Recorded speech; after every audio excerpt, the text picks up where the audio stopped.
Bonjour les enfants, bonjour à tous, j'espère que vous allez bien. Aujourd'hui, nous allons parler de la suite de la paracha, puisque nous sommes jeudi de Parashat Vayera, où en fin de compte, Abraham va avoir un enfant avec Agar, la servante de Sarah, qui était en fait la princesse égyptienne, la fille de Pharaon.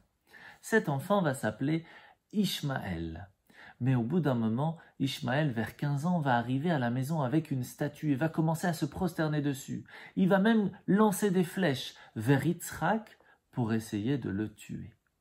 C'est là que Sarah va dire à Abraham, « Stop, Abraham, tu ne peux pas laisser Ishmaël à la maison, il est dangereux pour notre enfant Yitzhak, c'est trop dangereux, renvoie-le de la maison. » C'était difficile pour lui, mais quand même Dieu lui dit, « Oui, tu dois le mettre de côté, même s'il s'installe plus loin, mais pas chez toi. » Et c'est là que Ishmaël va s'installer et va en fin de compte se marier. Abraham, qui était inquiet pour son fils Ishmaël, va un jour aller le rencontrer chez lui à la maison. Mais Ishmaël n'était pas là ce jour-là. Et alors, il dit à sa femme, « Ma chère dame, tu es bien la femme de Ishmaël ? » ?»« Oui, bien sûr. Que voulez-vous ? Est-ce que vous auriez un petit peu de pain, un petit peu d'eau à me donner ? » ?»« Ah non, désolé, nous n'avons rien du tout à la maison pour vous. Au revoir. » Et elle ferme la porte.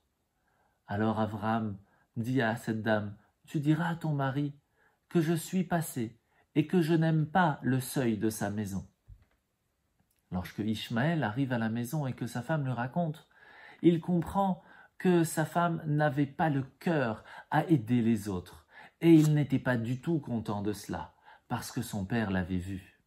Et c'est pour cela que, à force de lui apprendre, etc., lorsque son père un autre jour arrive, il va voir la femme de Ishmaël, et cette fois il va lui dire « Aurais-tu, s'il te plaît, un petit peu d'eau, un petit peu de quoi manger, mais bien sûr, rentrez mon cher », et elle lui sert un repas.